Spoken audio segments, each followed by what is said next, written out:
She sat quietly in a modest room, dressed with simple grace, waiting for a marriage that she never wanted but desperately needed.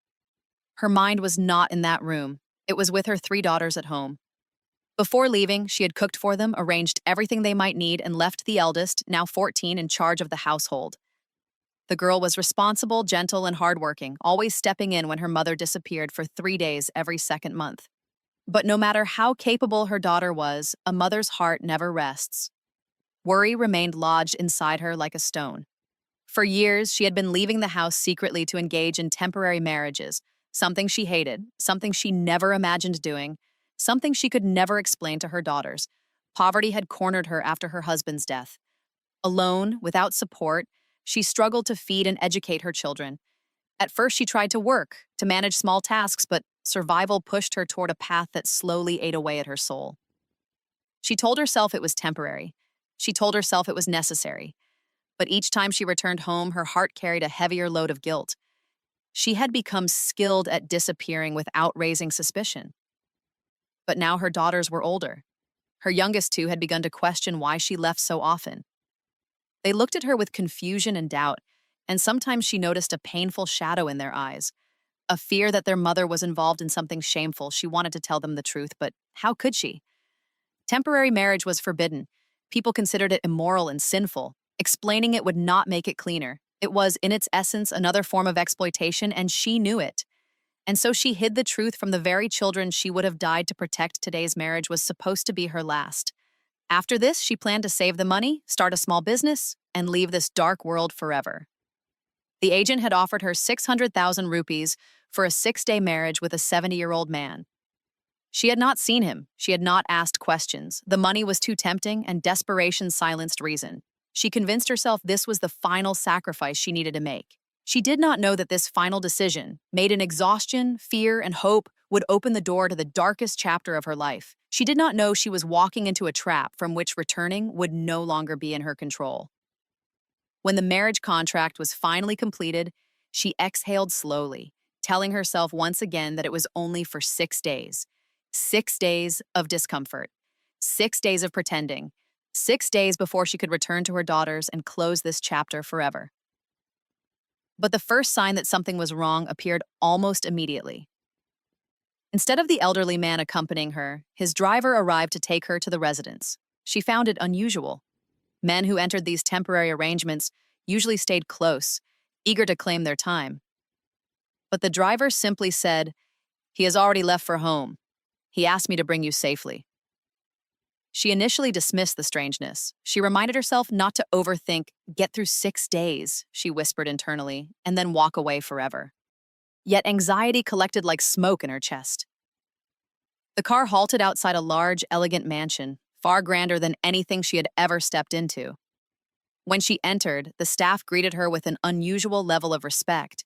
Their tone, posture, and gestures indicated they believed she was not a temporary guest, but the lady of the house.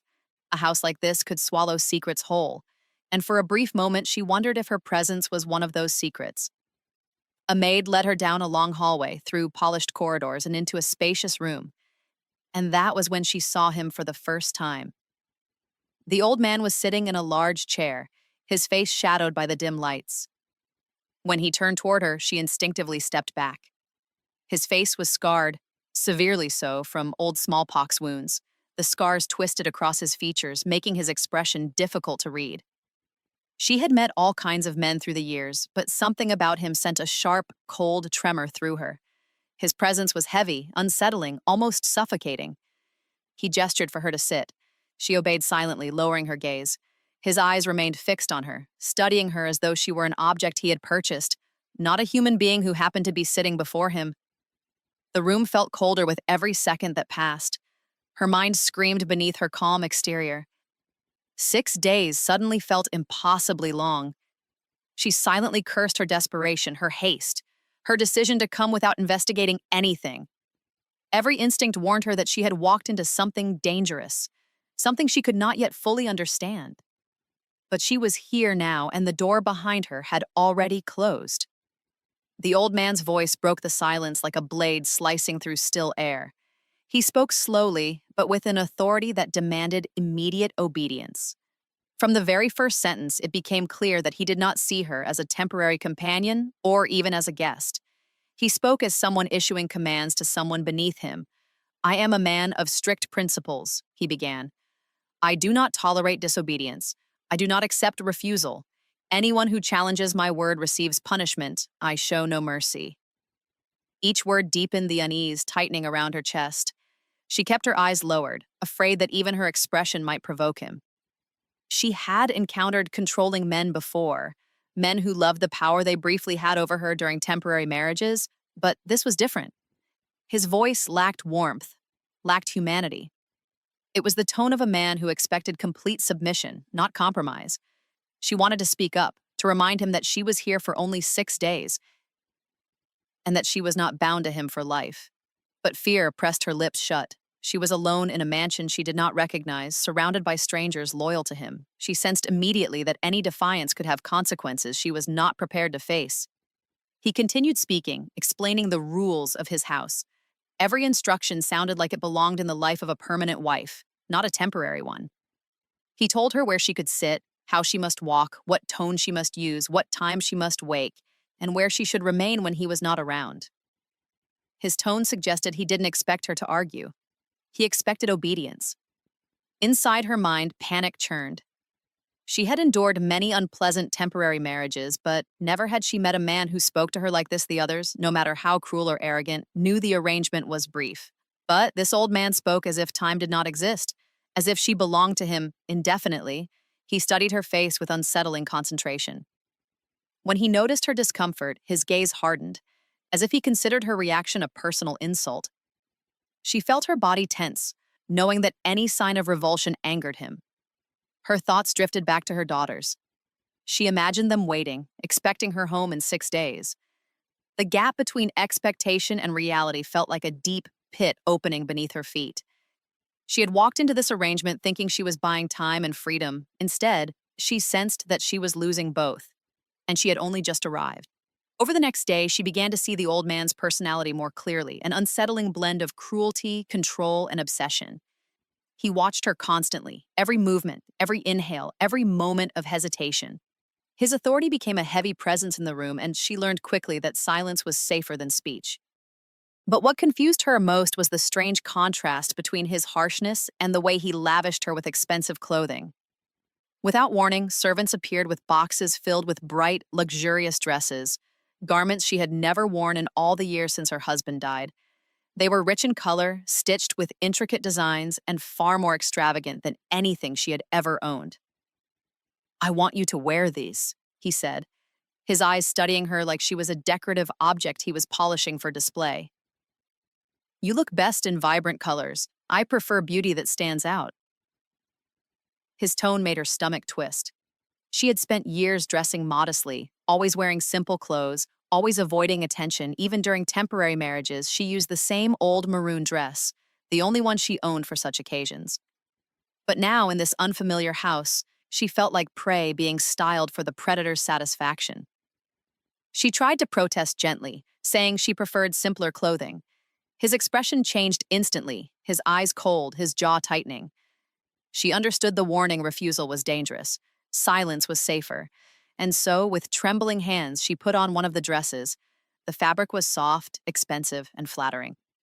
When she faced the mirror, she barely recognized herself. She looked younger, more radiant, like a woman who belonged to wealth and comfort, but the illusion made her feel sick. The beauty in the mirror was a shell, painted by a man she feared, held together by circumstances she despised. When he saw her wearing the dress, he smiled for the first time. But it was not the smile of affection. It was the smile of a collector admiring a prized possession.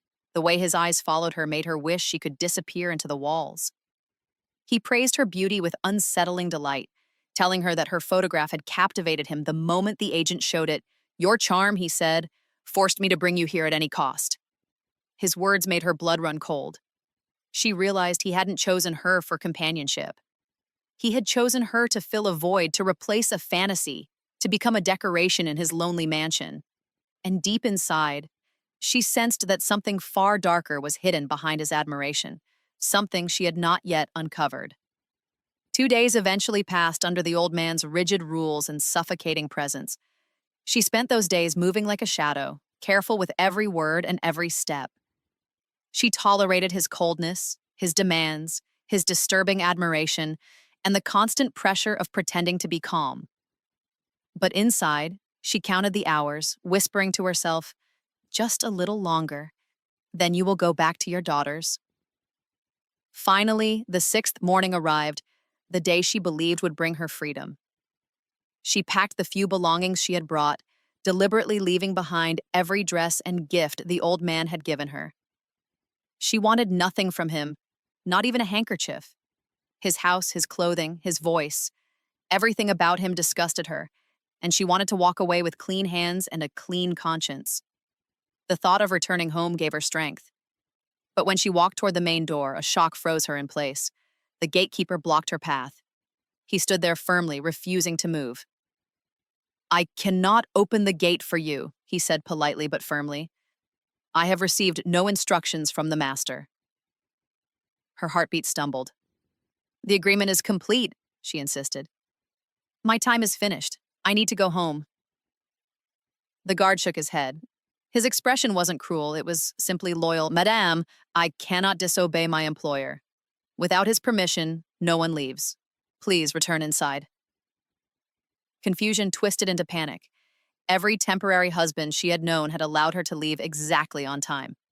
Why was this man acting as if she belonged here? She waited anxiously until the old man returned that evening.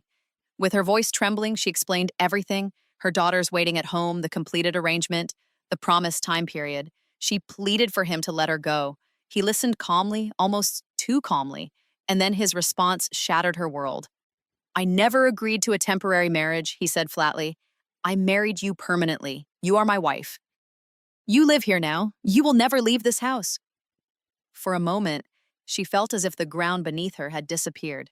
She stared at him in disbelief, unable to form words.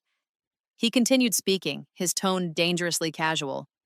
Check the marriage papers if you want. There is no time limit. You never read them. That is your mistake, not mine. You belong here now. Her breath weakened. She suddenly saw every respectful gesture from the staff, every luxurious dress, every command he had given her. They were not part of a temporary arrangement. They were preparations for a lifetime of captivity. Her mind screamed, but her voice failed. And in that moment, she understood the truth.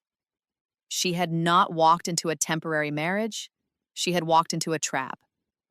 The moment the old man declared that she was his permanent wife, something inside her collapsed. She tried to argue, tried to reason, tried to remind him that the agreement had been for 6 days only, but he simply looked at her with a cold, unmoving expression, as if her struggle meant nothing. His confidence terrified her. He wasn't worried about consequences. He wasn't afraid of exposure. He wasn't even slightly concerned about her objections. And then he revealed why. He knew she could never go to the police. He knew that temporary marriage was considered immoral and illegal by most people. He knew that she would be judged, not protected.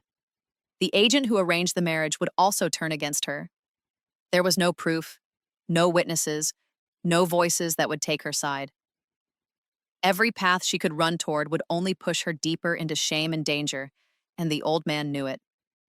Her silence confirmed his victory. He stepped closer and said with disturbing calmness, You cannot leave. You have nowhere to go. You are mine now. Accept it. Every word felt like a cage closing around her. The walls of the mansion seemed to lean inward, suffocating her breath. She thought of her daughters, their innocent faces, their small hands, their frightened questions. The old man must have sensed her panic because he added the final blow. If you worry about your daughters, bring them here. They will stay in a separate room. They will never come before me. I will provide for them. That is all. The offer wasn't kindness. It was manipulation. He was tightening the chains around her by threatening the very people she lived for. For the next several days, she pleaded, cried, begged, and even threatened to harm herself, but nothing touched him. He watched her pain with cold indifference. When she raised her voice, he punished her with anger. When she fell silent, he punished her with control. She could feel herself breaking piece by piece. Nights became long, terrifying hours where she lay awake imagining every possible escape, but each plan ended in failure. She realized she was trapped inside this mansion, the same way a bird is trapped in a golden cage, beautiful from the outside, deadly from within. Her thoughts circled endlessly around her daughters. They were alone at home, vulnerable, afraid. And in her absence, the world could be cruel. The old man knew this too. He had trapped her not only with fear, but with motherhood. As each hopeless day passed, she understood a painful truth. She was living in a prison with no doors. 15 days passed in a haze of fear, exhaustion, and helplessness. Each day felt heavier than the last. She stopped screaming, stopped arguing, stopped begging. Her resistance was crumbling, not because she accepted her fate, but because her daughters haunted every moment of her thoughts. She could not sleep without imagining them alone at home, facing dangers she had ignored for too long.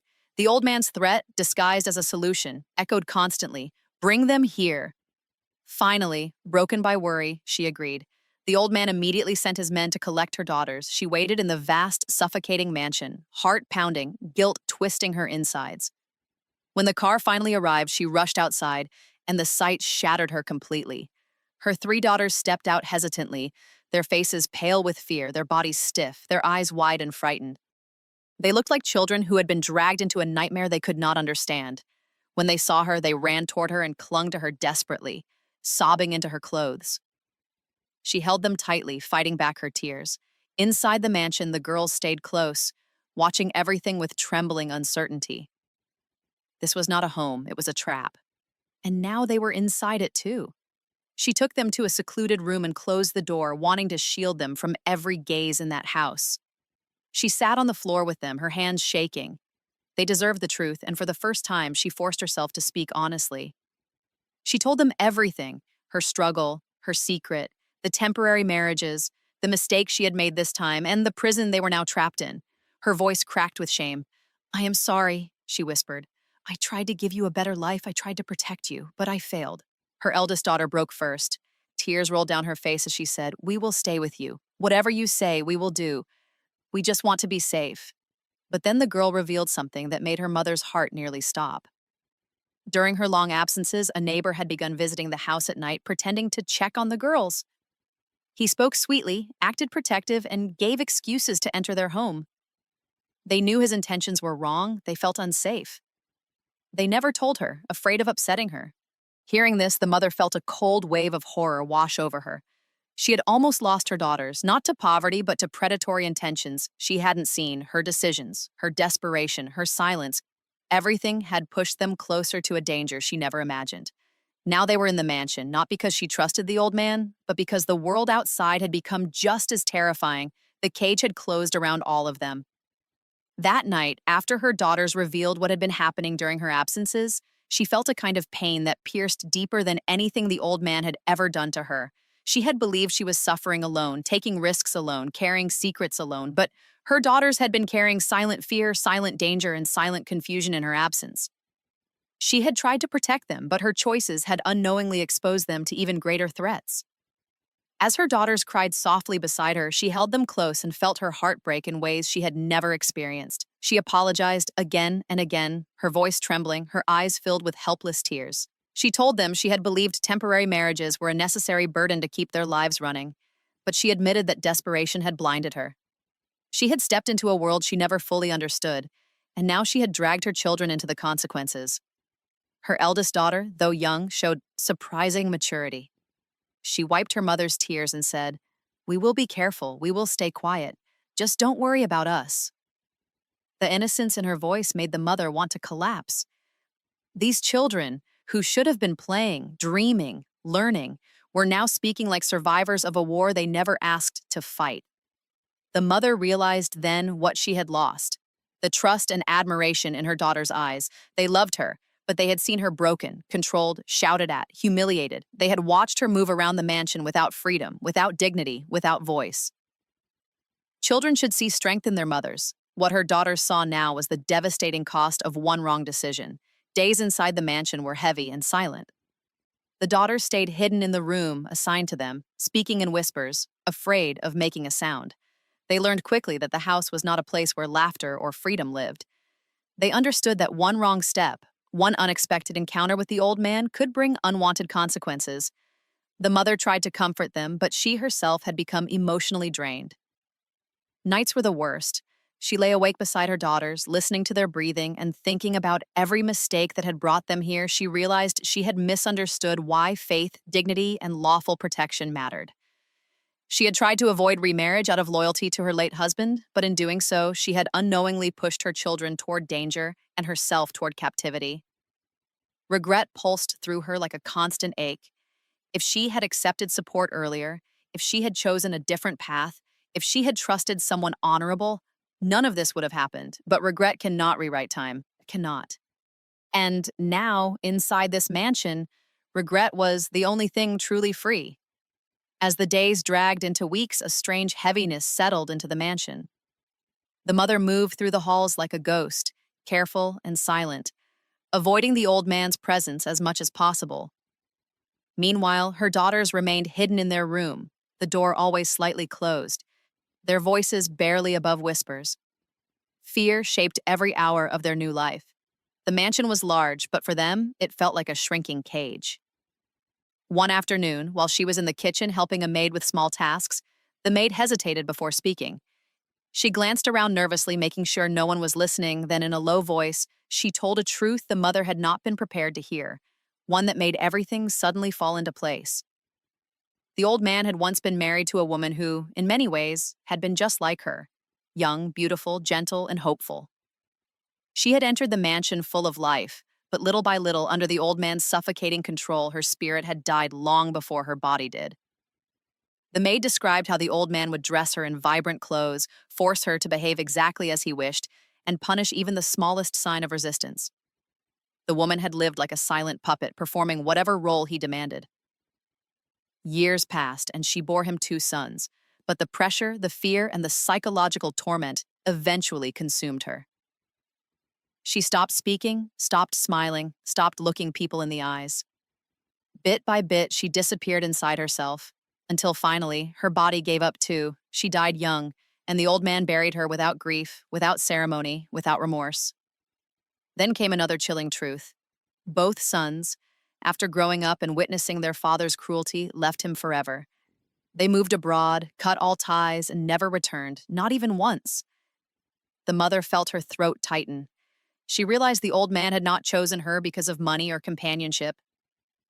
He had chosen her because she reminded him of his first wife, another beautiful woman he could possess, break, and control. Suddenly, the pieces of the puzzle took shape. The expensive dresses, the strict rules, the suffocating commands, the unnatural admiration, the refusal to let her leave. He didn't just want a partner. He wanted a replacement for the woman he had destroyed. Fear wrapped around her heart like a tightening rope. She could see her future clearly now, not through imagination, but through the past of the woman who had lived in this mansion before her. If she stayed, she would follow the same dark path. And so would her daughters. The first wife had died here, and the mansion had room for another. 5 long months passed inside the mansion, each day blending into the next like a slow-moving nightmare. The mother stopped counting the hours. Time no longer flowed naturally. It felt frozen, trapped, suffocating, just like her. She had arrived believing she would stay for 6 days. Now she had survived 150 days in a house that had turned into a living prison. In the beginning, she fought. She argued, begged, cried, threatened, and pleaded for her freedom. But the old man remained unmoved, as if her pain were nothing more than distant noise. Eventually, she realized that her emotions were powerless in this place. Her fight gradually faded, not because she accepted the situation, but because exhaustion hollowed her out. Resistance turned into survival. Survival turned into numbness. Her daughters, once lively and full of dreams, had become quiet shadows. They stayed inside their room most of the time, terrified of crossing paths with the old man. They whispered instead of speaking, tiptoed instead of walking, and jumped at the slightest sound. Their innocence had been replaced by fear. Every time she looked at them, the mother felt another wound open inside her. She had imagined giving them a life better than the one she had lived. Instead, they had inherited her prison. The old man continued to treat her as if she were an object he owned, never speaking kindly, never showing humanity, only exercising control. He forced her to dress the way he wanted, sit where he wanted, and speak only in the tone he approved. The mother moved through each day with careful obedience, knowing the consequences of disobedience were severe. She wasn't protecting herself anymore. She was protecting her daughters. And yet, in the deepest corner of her heart, one small flame still burned, a flame she fed every night when the house grew silent. Hope. Not hope for escape, because escape was impossible. Not hope for forgiveness, because she could not forgive herself. Not hope for a miracle, because miracles do not visit locked rooms. Hope for only one thing: the old man's death. It was the only door left open for her and her daughters. Every morning she woke with the same quiet prayer in her heart. Every night she slept with the same silent endurance. She did not know when freedom would come, she only knew it would not come while he lived. In the mansion where another woman had died before her, she now waited. Not for rescue, not for justice, but for the moment life changed on its own. Until that day came, she and her daughters would continue breathing inside that prison, holding on to the last emotion that had not been taken from them, the hope that someday, somehow, they would walk out of that house alive.